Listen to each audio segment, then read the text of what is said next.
Hold up, Jay Sean whispered as he held his fingers to his lips. Oh, hell no, I repeated. He got up from the bed with his cell phone glued to his ear and walked into my bathroom. I could hear him saying, I'm sorry, baby girl. I don't like it when you get upset like this. Give me 5 minutes and I'll call you back. I sat up in my king-size sleigh bed and wondered how I got myself into situations like this. I had just enjoyed a quiet evening with great Chinese takeout, a bottle of Merlot, a blunt, and ended the evening with head-banging sex. I'd fallen asleep wrapped up with a handsome red-bone PTB, pretty tall brother, and was having sweet dreams until they were interrupted by the sound of his cell phone. I ignored the first call and didn't mind when Jay Sean jumped out of bed and took the call in the adjacent bathroom. But then it happened again, and again. Every time I tried to go back to sleep, that fucking cell phone playing rap music like we were in a club woke me up. I'd had enough of this shit. I was even willing to give up the promised wake-up sex session with Jay Sean. It served me right for dealing with another so-called DL brother like Jay Sean. That nigga just wasn't in the closet, he was the closet. All 3 walls and the double-locked door, too. But what choice did I have, since I didn't date sissies or men who define themselves strictly by their sexuality? I'm sorry, Chauncey, Jay Sean said as he walked back into the bedroom, completely nude with a semi-erect penis swinging from side to side. What's going on? I demanded. It was going to take more than a fat dick to calm me down. My girl, you know she be bugging. About what? Thinks I'm up here cheating with another girl. He sat at the edge of the bed and turned toward me as if he were trying to gauge my anger. I thought you told her you were working. I did, but you know bitches. They always think they know something. Trying to catch a nigga in some shit, he said. I think I need to catch the first flight out. I think there's one at 7 a.m. I looked at the digital clock on my DVD player and the time flashed 4:12 a.m. I turned back to Jay Sean and was getting ready to tell him that he needed to catch a taxi because I was not about to get out of my bed at this hour and take his tired ass to the airport when the damn cell phone rang again. Don't answer that, I demanded. I got to, Chauncey, he said. I'll be downstairs trying to get her to chill. Listen, Jay Sean, you need to leave. I don't care where you go, but you need to get your ass up out of here. I'm going to church in a few hours and I need some sleep. I tossed the covers to the floor and got up to take a leak, shaking my head in disgust. While I was in the bathroom, I thought about all the conversations and emails that had led to this evening. Several years ago, I met Jay Sean as I was walking through the lobby of the Ritz-Carlton in Washington, D.C. I was there on a business trip, and Jay Sean was having a drink in the bar. We gave each other the look, and before you could say, brother's gonna work it out, we had exchanged business cards. A couple of days later, I got an email from him with a nude picture attached. From that moment, it was on. I liked Jay Sean Ward because he was handsome, smart, and like me, he wasn't a card-carrying member of the gay community. He was honest, telling me that he was the father of a 6-year-old boy and a 2-year-old girl. Jay Sean told me he was no longer involved with his baby's mama, but had lady friends he dated occasionally. Neither one of us was looking for a relationship, or as I called it, a relationship. We both just wanted some regular hookup sex with another cool brother. Everything was fine for about 2 years. We would get together every 3 months, and the sex was off the chain. Jay Sean knew how to use every part of his 6'5" frame. He was a former college basketball player who still knew how to dunk. About a year before, Jay Sean called me and told me he'd met a special young lady, and he wanted to pursue a relationship with her. He told me we had to end our sessions. Even though it was just sex, I was hurt. But then I thought about it and realized that my sex was so good he'd be back. I was right. After months of non-communication, I got an email from Jay Sean, supposedly just checking on me. I started not to respond to his simple, "Sup" message, but I did.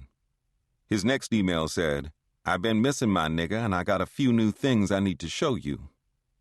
Since I hadn't found a replacement for him, my plans to make him beg went out the window just like dirty dishwater. Now, only 3 weeks later, he and his loud-ass cell phone had to go. I stomped back into my bedroom and saw Jay Sean in baggy jeans, a black wife-beater t-shirt, and a white do-rag on his head, stuffing a pair of boxers into the small black bag he'd brought. He grabbed his blue shirt, put it on, and began to button it. "I'm really sorry about this, fam, but I need to get on. I can't believe this bitch is tripping like this. But she's asking me all kinds of questions, like what kind of work I'm doing and what hotel I'm staying at, why she can't call me at the hotel and shit." I didn't respond because I didn't want to curse his ass out, but this girl was smarter than the average sister who dealt with down-low bisexual brothers. And if he was so in love with her, why did he keep referring to her as a bitch? Didn't she have a name? But I knew that this was just Jay Sean's way of hanging on to the street boy credibility that he so cherished. Every time we'd finish banging, he always had that guilty, "I'm not going to do this no more" look. "Are you going to run me to the airport?" he asked. "No," I said without looking in his direction. I picked up the covers from the floor and climbed back into bed. "How am I going to get there?" he asked. "You can take MARTA. The station is a couple blocks away. Or you can use your loud-ass cell phone and call a cab. I'm done. See ya." I pulled the covers over my head, welcomed the darkness, and wished someone would create a "no more dumb mofo" vaccine. A few minutes later, I heard my front door slam shut. If someone asked me who Chauncey Greer was, what would I say? I'd start by telling them that due to a previous painful experience, my personal theme song is "Love Don't Love Nobody, Believe That Shit." I would tell them that I'm a reformed heartbreaker, trying to do the right thing when it comes to dealing with other people. There was a time in my 20s when I broke a lot of hearts and didn't give a damn about how the person felt when I told them to hit the road or when I stopped returning their phone calls. This one dude, Greg, claimed he was so in love with me that he was going to kill himself if I left him. At that time in my life, I was so cold-blooded, I slammed the door in his face and waited for a gunshot. I'm a good-looking brother, not bragging, just a simple fact, and I've had more than my share of equally good-looking brothers and maybe a half-dozen great-looking women. I have my weaknesses like any other man. I guess you could say I'm an LSC, light-skin chaser. I prefer my men and women to be on the yellow side. Not the light, bright, and damn near white yellow, but that real nice golden brown. Good hair and light eyes don't hurt. I'm not prejudiced to anything. I have mad respect for my darker-skinned brothers and sisters, since I'm chocolate myself, but my tastes tend to lighter. I'm not confused about my sexuality. I'm basically bi with a gay leaning. You could say that my sexual tastes are similar to my love for gumbo. You feel what I'm saying? Sometimes I like a little sausage, other times a bit of shrimp, and every now and then I get a taste for fish. But today, with so many people talking about down low this and down low that, it's too much of a hassle dating women because they ask too many damn questions. I still find myself attracted to women, but I don't like to lie. I can save that sin for something else, like cussing out Jay Sean. The only thing brothers are interested in is your HIV status, like a brother gonna tell the truth, and how much you're packing, which also adds to my reputation when word got out that my stuff could extend a couple zip codes. Lately, though, I've been thinking about my mortality. If statistics are right about the lifespan of a black man, then I'm approaching the halfway point. Maybe God won't hold my being a whorish asshole the early part of my life against me.